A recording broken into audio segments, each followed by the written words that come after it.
معكم الأخصائية نادية عاشور من قسم التخاطب والبلع في مستشفى الملك فيصل التخصصي. اليوم كجزء من الحملة الإلكترونية للتوعية بالتخاطب قررنا نتكلم معاكم عن ماهية عمل أخصائي التخاطب والبلع في علاج اضطرابات التخاطب والبلع. شاركونا في الهاشتاج باسم معا نحدث التغيير. كأخصائيين تخاطب وبلع نتعامل مع أنواع مختلفة من الاضطرابات التي تصيب التخاطب والبلع وتسير في مختلف المراحل العمرية، مثلا زي اضطرابات النطق، وهي أي مشاكل تسير في مخارج الحروف أو تجميعها لتكوين كلمات. ممكن كمان اضطرابات اللغة اللي هي تكون مشاكل في اللغة الاستيعابية والتعبيرية للتواصل مع الآخرين. ممكن كمان مشاكل التواصل الاجتماعي اللي هو أننا نعرف آداب الحوار والتواصل البصري. كمان اضطرابات الصوت، وهو أي تغير في نبرة، علو الصوت ونوعية الصوت. ممكن تسير بسبب أشياء مختلفة، ولكن منها الاستخدام الخاطئ أو الاستخدام المفرط للصوت. ممكن كمان اضطرابات سلاسة الكلام اللي هي المعروف بالتأتأة، فإنك تعيد جزء من الكلمة أو تعيد حروف في نفس الكلمة وهكذا. بعد كده عندنا الاضطرابات اللغوية الإدراكية، هي مشاكل في الوظائف التنفيذية وفي الذاكرة، الانتباه، حل المشكلات، وكمان مهارات التفكير والتحليل.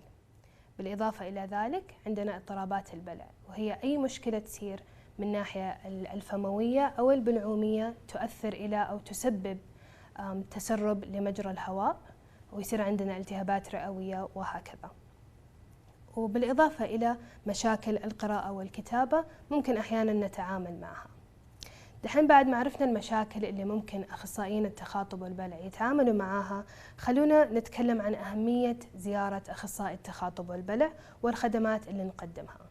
طبعا أول شيء نقوم بالتشخيص والتقييم عشان نعطي حلول جيدة للتواصل الممتاز أو نعطي أي وسيلة متاحة عشان يكون عندنا تواصل جيد.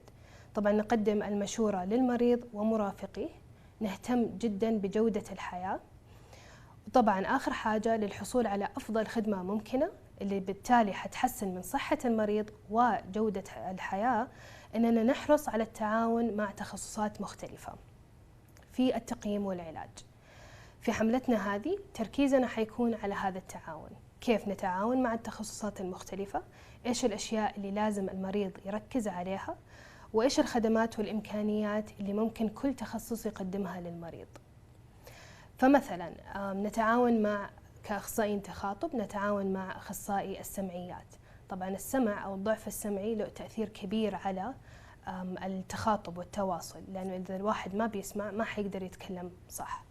فدورنا مع أخصائي السمعيات أننا نقوم بالتشخيص والتقييم مع بعض عشان نعرف دور كل واحد فينا بعدين في العلاج. وطبعا العلاج حيكون مستمر وحيكون بين زي ما قلنا أخصائي السمعيات والتخاطب عشان نتأكد أنه في تواصل فعال. والآن مع فقرة الأسئلة.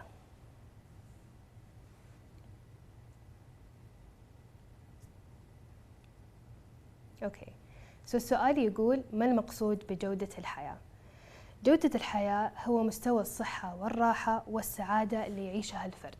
في عوامل كثيرة ممكن تأثر على جودة الحياة، واحدة منها الشخصية، بس الأشياء الأساسية اللي الأفراد يركزوا عليها هي الرضا الوظيفي، الحياة الأسرية، الصحة والسلامة. فإحنا من ناحية التخاطب والبلع خلينا نقول مثلا فرد يبغى يروح مطعم مثلا، أو يبغى عنده مناسبة مع أهله، كيف حيقدر ياكل قدامهم إذا هو عنده مشاكل في البلع؟ كيف حيقدر يتواصل إذا هو عنده مشاكل في الكلام مثلا، عنده تأتأة ولا كلامه ما هو واضح؟ فبذلك هذا اللي احنا نقصده بجودة الحياة، إنه احنا لما نعالج هذه المشاكل جودة الحياة، السعادة، الحياة الأسرية والصحة والسلامة حتكون أحسن. شكرا لكم على متابعتكم. كده خلصنا الفقرة الأولى من الحملة هذه. بعد شوية حنتكلم عن تعاوننا مع أخصائي التغذية، التعاون مع أخصائي العلاج التنفسي، والتعاون مع العلاج الطبيعي والوظيفي، فخلوكم معنا.